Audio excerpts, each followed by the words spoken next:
Não importam as leis, não importam a Constituição, não importa inclusive as próprias decisões anteriores do STF. Se algo é a favor dos interesses dele, pode. Se é contra, não pode. Isso virou o Brasil hoje. Todo o resto é história.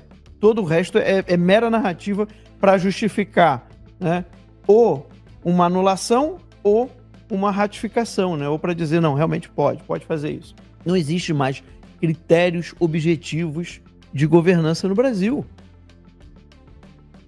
E essa outra questão que eu quero trazer para o Chiquini é porque ministros do STF já andam por aí conversando com jornalistas, conversando com pessoas ali que ficam ao redor deles e dizendo que, o indulto ao Bolsonaro, se for concedido pelo Eduardo Bolsonaro, caso o Eduardo Bolsonaro venha a ser candidato a presidente e se eleja, pelo Ronaldo Caiado, caso ele realmente venha a ser candidato a presidente e se eleja, pelo Romeu Zema, mesma coisa, e pelo Tarcísio de Freitas, se esse indulto, considerando já os ministros que o Bolsonaro vai ser condenado, porque tudo leva a crer, né, que é um jogo de cartas marcadas, eles já andam por aí dizendo, se vierem esses aí com indulto ao Bolsonaro, vai ser derrubado pelo STF. A desculpa é a mesma que eles usaram lá com o Daniel Silveira, porque haveria um vínculo, até anotei, vínculo de afinidade político-ideológico, que é incompatível com os princípios constitucionais da impessoalidade e da moralidade administrativa. Quando você olha ali, né, o que é o indulto, você não encontra nenhuma condição desse tipo para barrar um indulto, derrubar um indulto, a graça presidencial, no caso do Daniel Silveira, por exemplo. Então, como é que se explica que nesse país tirânico você tenha ministros do STF por aí falando à torta e à direito fora dos autos e não haja nenhum tipo de reação? Eu pessoalmente, fico impressionado como a imprensa, que deixou de ser imprensa, não grita contra isso, porque é inacreditável que ministros do STF já estejam olhando lá para frente, falando fora dos autos e dizendo, olha, o Bolsonaro vai ser condenado, esses aqui vão querer dar indulto e a gente vai derrubar. É importante entender o seguinte: por que somos uma democracia? Porque a democracia é o poder do povo, certo? O povo, então, faz a Constituição Federal. Qual o significado disso? A Constituição está acima dos 3 poderes. Olha só, pouca gente fala disso, Max. A Constituição não está na mesma hierarquia que os 3 poderes. Não, a Constituição está acima dos 3 poderes. Por quê? Porque somos uma democracia. A democracia é o poder do povo. O povo fez a Constituição. Constituição acima dos 3 poderes. Os 3 poderes merecem respeito à Constituição. Ponto. Aí vem o seguinte: a Constituição Federal disse que indulto, o presidente que dá. Anistia, o Congresso que dá. Ponto. A Constituição disse isso. Poder Executivo pode indultar, Poder Legislativo pode anistiar. É exatamente a mesma coisa, só que para cada poder. O STF não pode dizer ser um indulto e uma anistia inconstitucional, porque foi a Constituição, que está acima dos 3 poderes, que deu essa atribuição, essa competência para aquele determinado poder. Quando o STF diz que a anistia ou indulto é inconstitucional, o STF está dizendo que a Constituição errou. A Constituição está errada. E quando ele, poder, fala que a Constituição está errada, ele está dizendo: a democracia está errada, a democracia falhou, isso não é uma democracia. Eu sou o poder e não a Constituição. Por que o STF pode declarar uma inconstitucionalidade? Eu explico. A Constituição não é a lei maior? Os poderes estão abaixo da Constituição? Sim. O poder legislativo faz leis. Quando o poder legislativo fizer uma lei, que se chama lei infraconstitucional, é esse o termo, leis editadas pelo Congresso Nacional, tá? Depois da Constituição, leis editadas pelo Congresso Nacional se chamam leis infraconstitucionais. Quando uma lei infraconstitucional, ela é contra a Constituição, ou seja, em algum ponto ela contraria a Constituição, aí a Constituição Federal deu ao STF a atribuição e competência de declarar essa lei inconstitucional. A Constituição disse: o STF tem competência de declarar leis que estão abaixo da Constituição inconstitucionais quando elas violarem a Constituição. Por quê? Porque tudo nesse Estado democrático de direito merece respeito à Constituição. Inclusive, principalmente, os poderes. Inconstitucional estará sendo o STF declarando a inconstitucionalidade da atribuição do Congresso ou do Poder Executivo.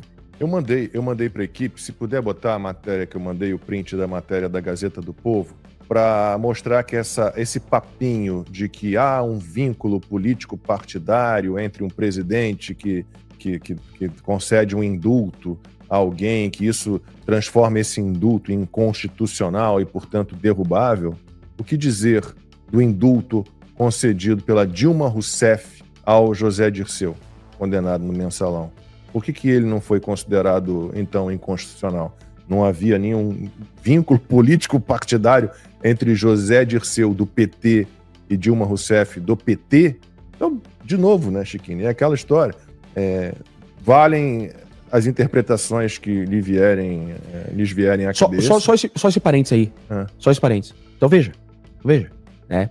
Não é sobre isso ainda, é só um parênteses aqui. Não sei se vocês vão chegar nesse tema ainda. Nenhum direito é absoluto, certo? O STF está como regulador dos direitos, né? Difamar, usar as redes sociais para difamar, blá, blá, blá, seria inconstitucional. Olha o argumento deles. Seria inconstitucional. O Marco Civil da Internet, ele é uma lei abaixo da Constituição. O artigo 19... Todas as leis são abaixo da Constituição. Todas, perfeito. O Marco Civil está sendo inconstitucional porque o artigo 19 está permitindo que pessoas usem a internet de forma inconstitucional para atentar contra a honra de pessoas. Perfeito. Por que não derrubaram a postagem que chamou a Michelle Bolsonaro de ex-garota de programa? Para chegar nesse ponto que você falou. Ou as postagens na época da eleição que chamavam Bolsonaro de genocida. Porque foram sobre a mantidas. filha do Jair Bolsonaro. Imagina a filha do Bolsonaro que já tem idade para ler a internet. Hoje ela viu as postagens. Chamaram minha mãe de ex-garota de programa e mantiveram as postagens válidas. Olha a incongruência. Por quê? Porque é tudo político nesse país. Esse país virou um grande partido político. Desculpa te cortar, Lacombe, é só pra fazer Não, mas isso. era isso que eu queria falar. Eu quero mostrar que sempre a gente está caindo sempre na mesma história, né? Ou rasgam as leis, ou interpretam da maneira que querem, ou uma lei vale para alguém, mas não vale para outro, ou não vale para alguém, mas vale para outro. É tudo conforme a cachola. A gente está numa situação muito delicada e eu não vejo nós contra eles. O PT vai dar suporte jurídico a influenciadores que apoiarem campanha. Isso não é milícia digital, não, gente. Como é que eles chamavam? MAV, né? O Jorge Donato ontem me lembrou como era movimento. Como é que era os MAV? Movimento, não sei o quê. Olha... Secalato virtual, ativismo virtual. Mas não é milícia digital. Entendeu? Militância de ativismo virtual, acho que esse era o nome. É isso mesmo, militância de ativismo virtual. Mas isso daqui é importante, tá? Porque o que você tá vendo? Eles estão... assim, chega a ser impressionante como eles estão jogando o jogo da maneira correta, porque eles estão colocando várias instâncias, tá? Para proteger o poder deles de tal maneira que não importa o que a população faça, que o povo faça, o poder deles vai continuar de pé. Então você veja, essa história de que não, os poderes estão brigando muito, precisamos de mais harmonia. O que ele quer dizer com isso? Aquilo que nós queremos fazer no Brasil, o Congresso está barrando. É basicamente isso. Trocando em miúdos, é isso. O projeto de poder que nós temos, a agenda de poder, né, daquilo que nós queremos fazer no Brasil, o Congresso hoje está barrando. Então o que você faz? Você anula o Congresso. E aí, para não ficar mal com o Congresso, o que você faz? Você já combina a jogada com o Executivo antes e você diz, não, também vou anular essa decisão aqui do Executivo. Porque aí dá um ar de imparcialidade. Isso vai se repetir mais vezes, tá?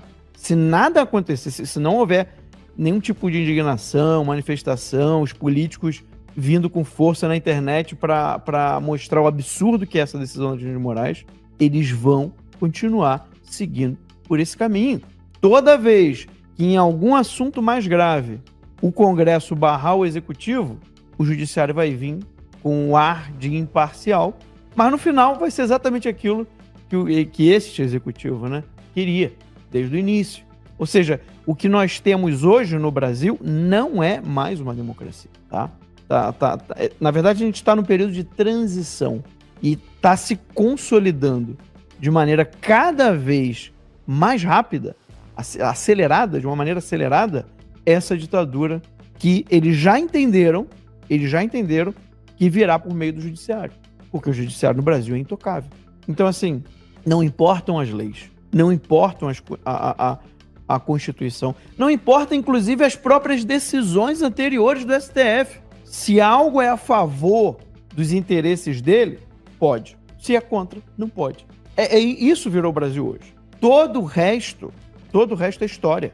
Todo o resto é mera narrativa para justificar, né, ou uma anulação ou uma ratificação, né, ou para dizer, não, realmente pode fazer isso. Não existe mais critérios objetivos de governança no Brasil.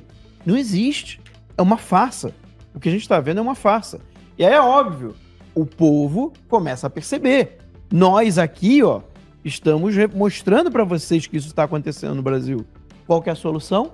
Vamos criar o aeroporto. Não, a solução para eles, o povo não saber. Para o povo não saber o que a gente está falando. Qual que é a solução para eles, para o povo não enxergar o que está acontecendo? É a notícia que o Lacombe acabou de colocar.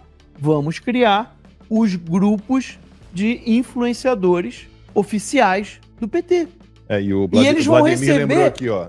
Mave é militância em ambientes virtuais. Ambientes virtuais. Vitor. Boa. Valeu, Vladimir, obrigado. Boa.